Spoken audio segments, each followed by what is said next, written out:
Hello and welcome to my YouTube channel. I am Sheikh Hasanat and you are watching Money Mindset.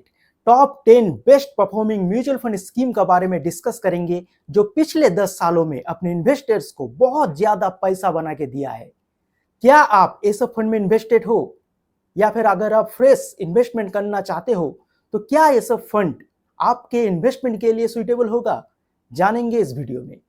Video शुरू करने से पहले आप सभी से रिक्वेस्ट है, आप मेरा चैनल सब्सक्राइब कीजिए और वीडियो को लाइक कीजिए। चलिए वीडियो शुरू करता हूं। तो सबसे पहला fund top 10 top performing fund का अंदर से जो फंड निकल के आता है उसका नाम है क्वांट स्मॉल कैप फंड। बहुत पॉपुलर फंड है और ये जो फंड है एग्रेसिव नेचर का फंड है। अगर आप एग्रेसिव इन्वेस्टर हो तो ये फंड आपके लिए सुइटेबल हो सकता है। ये फंड पिछले 10 सालों में जो एसआईपी रिटर्न बना के दिया है, आप देख सकते हैं 24.56% का एसआईपी रिटर्न बना के दिया है। और अगर एसआईपी अगर आप करके चलते 10,000 का एसआईपी 10 साल पहले ए फंड में, तो आज 43.54 लाख का कॉर्पस जनरेट हो जाता। तो इतना बड़ा कॉर्पस बना के दिया है क्वांट स्मॉल कैप फंड। ये फंड इन्वेस्टमेंट के लिए बहुत अच्छा ऑप्शन था आज से 10 साल पहले। अभी क्या है?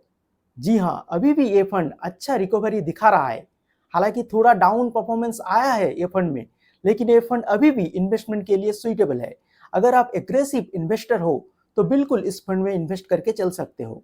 अगर क्वांट स्मॉल कैप फंड में 10 साल पहले 1 लाख रुपया का लमसम होता तो आज 19.17% रिटर्न मिलता और 1 लाख का कॉर्पस 5.78 लाख मतलब 6 लाख के करीब बना के दिया है ये फंड। तो बहुत जबरदस्त पैसा बना के दिया है quant small cap fund. Number second में जो फंड है वो भी स्मॉल कैप कैटेगरी से है और उसका नाम है Nippon India small cap fund. ये फंड भी बहुत ज्यादा स्टॉक्स में इन्वेस्ट करके चलता है। पोर्टफोलियो बहुत ही वेल डाइवर्सिफाइड है और मीडियम रिस्क टेकिंग इन्वेस्टर के लिए ये फंड सुइटेबल होगा। स्मॉल कैप फंड हमेशा रिस्की होता है, लेकिन Nippon India small cap fund थोड़ा कम रिस्की है। क्वांट जैसा इतना रिस्की नहीं है। अगर 10,000 का एसआईपी 10 साल पहले ए फंड में आप किए होते तो 22.93% का रिटर्न मिलता और आपका कॉर्पस 40 लाख का करीब बना के देता है ये फंड। तो ये फंड भी बहुत ज्यादा पैसा बना के दिया है अपने इन्वेस्टर्स को। अगर लमसम होता 1 लाख का लमसम तो आज उसका वैल्यू होता 6.42 लाख मतलब 6.5 लाख पैसा बना के दिया है सिर्फ 1 लाख इन्वेस्टमेंट करके। तो पिछले 10 सालों में बहुत ही जबरदस्त परफॉर्मेंस दिखाया है Nippon India small cap fund. अभी भी Nippon India small cap fund अपने कैटेगरी एवरेज और बेंचमार्क इंडेक्स को बीट करते हुए आ रहा है। तो बहुत ही अच्छा फंड है इन्वेस्टमेंट के लिए, एसआईपी के लिए बिल्कुल ये फंड सुइटेबल है। लेकिन लमसम ये फंड में अभी अवेलेबल नहीं है तो आप लमसम नहीं कर पाएंगे। तो एसआईपी के लिए ये फंड अभी भी बहुत अच्छा ऑप्शन है। नंबर थर्ड में जो फंड है वो है Quant ELSS tax saver fund. Tax saving के लिए अगर आप इन्वेस्ट करना चाहते हैं तो ये फंड अच्छा ऑप्शन हो सकता है। पिछले 10 सालों में एसआईपी रिटर्न 21% का ऊपर बना के दिया है और 10,000 एसआईपी अगर इस फंड में आप करके चलते हो तो ये फंड भी 37.43 लाख का कॉर्पस बना के दिया है पिछले 10 सालों में। अगर 1 लाख का लमसम 10 साल आगे ये फंड में किसी इन्वेस्टर ने किया होता तो उसका वैल्यू आज होता 6 लाख रुपीस मतलब 6 गुना तक कॉर्पस को जनरेट करके दिया है क्वांट का टैक्स सेवर फंड। क्या क्वांट का टैक्स सेवर फंड इन्वेस्टमेंट के लिए अभी सुइटेबल है? देखिए, मल्टी कैप जैसा ये फंड का स्ट्रक्चर है, पोर्टफोलियो है, इस इन्वेस्टमेंट के लिए अभी भी ये फंड अच्छा ऑप्शन है। हालांकि क्वांट का सभी फंड थोड़ा डाउन परफॉर्मेंस दिखा रहा है, थोड़ा परफॉर्मेंस खराब हुआ है, लेकिन जो ईएलएसएस फंड है अभी भी अच्छा ऑप्शन है। लेकिन मार्केट में ईएलएसएस फंड और भी बहुत ज्यादा अवेलेबल है, बहुत अच्छा फंड अवेलेबल है। पराग पारिक का है, एचडीएफसी का है, एसबीआई म्यूचुअल फंड एएमसी का है। तो ये सभी फंड अच्छा ऑप्शन हो सकता है। तो अभी के लिए क्वांट का जो ईएलएसएस फंड है उसे अवॉइड करना ही बेहतर हो सकता है। नंबर फोर्थ में जो फंड है वो है क्वांट मिड कैप फंड। ये फंड पिछले 10 सालों में एसआईपी रिटर्न 21.60% का बना के दिया है और 10,000 का एसआईपी को 37.15 लाख तक पहुंचा दिया है। तो ये भी बहुत ज्यादा पैसा बना के दिया है अपने इन्वेस्टर्स को। 1 लाख का लमसम को 4.78 लाख तक जनरेट करके दिया है ये फंड। तो ये फंड भी पास्ट में तो बहुत ज्यादा ग्रोथ दिखाया है, क्या आगे चल के ये ग्रोथ दिखा सकता है? तो ये फंड का जो प्रेजेंट का परफॉर्मेंस है थोड़ा गड़बड़ है, थोड़ा अच्छा नहीं है, तो प्रेजेंट टाइम के लिए ये फंड को अवॉइड करना ही बेहतर हो सकता है। नंबर 5 में जो फंड है वो है मोतीलाल ओसवाल का mid cap fund. 10 year SIP return 21.47% का है और 10,000 का एसआईपी को ये फंड ने 36.90 मतलब 37 लाख तक बना के दिया है। ये पिछले 10 सालों में बना के दिया है ये फंड। और 1 लाख का लमसम को 10 सालों में 4.80 लाख तक बना के दिया है Motilal Oswal mid cap fund. तो जबरदस्त फंड है, रिसेंट टाइम परफॉर्मर है, अच्छा फंड है, आप बिल्कुल इस फंड में इन्वेस्ट करके चल सकते हैं। तो इन्वेस्टमेंट, फ्रेश इन्वेस्टमेंट के लिए Motilal Oswal mid cap fund अच्छा ऑप्शन हो सकता है। अगर आप इन्वेस्टेड हो तो वेल एंड गुड, आप बिल्कुल कंटिन्यू कर सकते हैं, कोई भी दिक्कत वाली बात नहीं है। नंबर 6 में जो फंड है वो एक सेक्टोरल फंड है, आईसीआईसी प्रूडेंशियल इंफ्रास्ट्रक्चर फंड।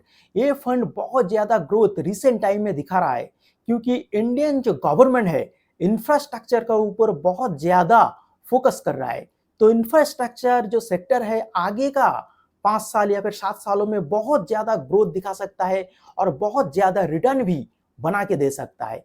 तो फ्यूचर अपॉर्चुनिटी इस फंड में है। ये फंड ने पिछले 10 सालों में 21.37% का रिटर्न बना के दिया है। अगर 10,000 का एसआईपी ए फंड में आप किए होते आज से 10 साल पहले, तो आज उसका वैल्यू होता 36.7 लाख रुपीस। तो बहुत ज्यादा पैसा बना के दिया है ए फंड। लमसम देखिए, 1 लाख का अगर लमसम ए फंड में 10 साल पहले किसी इन्वेस्टर्स ने किया होता तो आज उसका वैल्यू होता 4.23 लाख। 15.53% का लमसम रिटर्न बना के दिया है ए फंड। ये फंड भी बहुत अच्छा ऑप्शन है फ्यूचर के लिए। नंबर 7 में जो फंड है मिड कैप कैटेगरी से है और इसका नाम है Edelweiss mid cap fund. Recent time performer है। रिसेंट टाइम में अगर आप फ्रेश बाइंग करना चाहते हैं तो एडिलवाइस का मिड कैप फंड बहुत अच्छा ऑप्शन हो सकता है।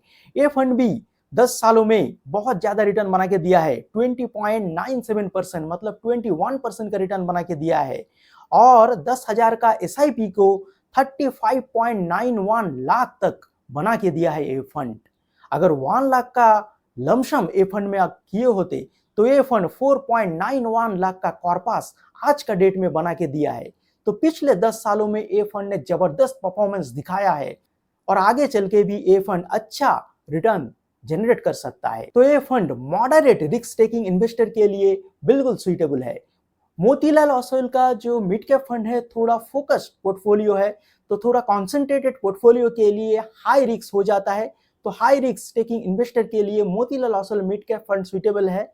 लेकिन एडिलवाइस का जो मिड कैप फंड है थोड़ा कंजर्वेटिव इन्वेस्टर के लिए, लो रिस्क टेकिंग या फिर मॉडरेट रिस्क टेकिंग इन्वेस्टर के लिए बिल्कुल सुइटेबल है। ये फंड भी लॉन्ग टाइम पीरियड में अच्छा रिटर्न बना के दे सकता है, पास्ट में तो दिया है, फ्यूचर में भी ग्रोथ दिखा सकता है। तो ये फंड इन्वेस्टमेंट के लिए एक अच्छा ऑप्शन है मिड कैप कैटेगरी में। नंबर 8 में भी एक सेक्टोरल फंड है इन्वेस्टको इंडिया इंफ्रास्ट्रक्चर फंड। ये फंड भी 10 सालों में एसआईपी रिटर्न 20% से ज्यादा का बना के दिया है और 35.33 लाख का कॉर्पस बना के दिया है।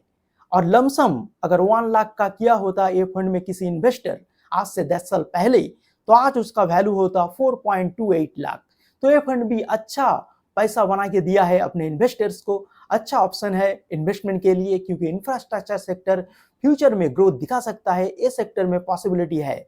लेकिन आपको प्रॉपर एंट्री टाइम और एग्जिट टाइम का नॉलेज होना चाहिए, तभी जाके आप इस फंड को पिक कर सकते हैं इन्वेस्टमेंट के लिए, क्योंकि सेक्टोरल फंड हमेशा रिस्की होता है। लॉन्ग टर्म होराइजन के लिए ये फंड सुइटेबल है और हाई रिस्क टेकिंग इन्वेस्टर के लिए ये फंड सुइटेबल हो सकता है। नंबर 9 में जो फंड है फ्रैंकलिन बिल्ड इंडिया फंड। ये फंड भी अच्छा फंड है, थीमेटिक फंड है और एसआईपी रिटर्न 20.60% का बना के दिया है और 10,000 एसआईपी का 35.21 लाख का कॉर्पस बना के दिया है पिछले 10 सालों में।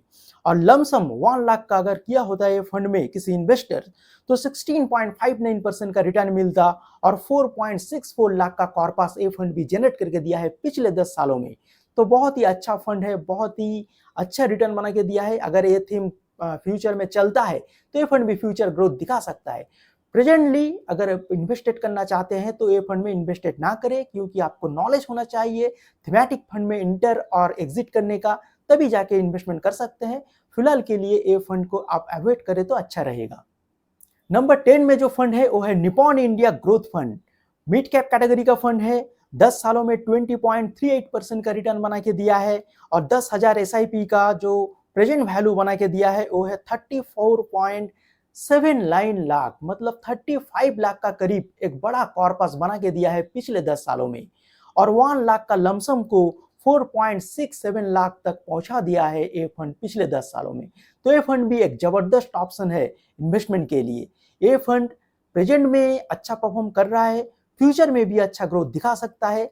अगर आप ग्रोथ इन्वेस्टिंग में बिलीव करते हो तो ये फंड को पिक कर सकते हो, और ये फंड भी अच्छा कॉर्पस फ्यूचर में जनरेट करके दे सकता है। तो टोटल 10 फंड मैंने डिस्कस किया हूं, इनमें से कुछ फंड को आपको अवॉइड करना है। चलिए एक बार रिकैप कर देता हूं। क्वांट स्मॉल कैप फंड बहुत ही अच्छा फंड है, वेल एंड गुड, आप इसे कंटिन्यू कर सकते हैं या फिर फ्रेश बाइंग भी कर सकते हैं।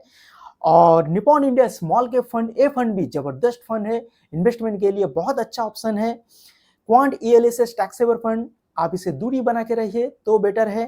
क्वांट का मिड कैप फंड, ये भी रिसेंट टाइम में अच्छा परफॉर्मेंस दिखा नहीं रहा है, तो ये फंड को थोड़ा अवॉइड करना बेहतर है प्रेजेंट मार्केट कंडीशन में।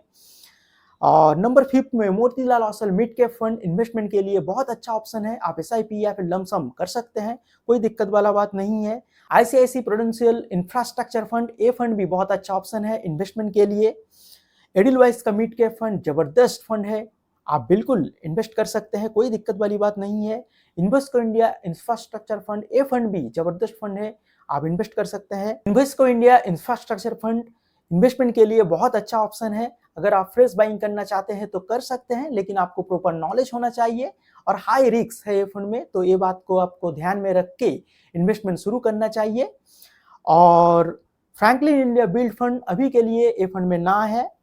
और निपॉन इंडिया ग्रोथ फंड बहुत ही अच्छा मिड कैप फंड है, आप बिल्कुल इन्वेस्ट करके चल सकते हैं। तो टोटल 10 फंड का अंदर में कुछ फंड है जिसमें आप SIP और लम सम करके चल सकते हैं, और बाकी कुछ फंड है जो पिछले 10 सालों में अच्छा रिटर्न तो बना के दिया है, लेकिन प्रेजेंट मार्केट कंडीशन में हालत थोड़ा ठीक नहीं है, तो ये सब फंड को आपको अवॉइड करना है।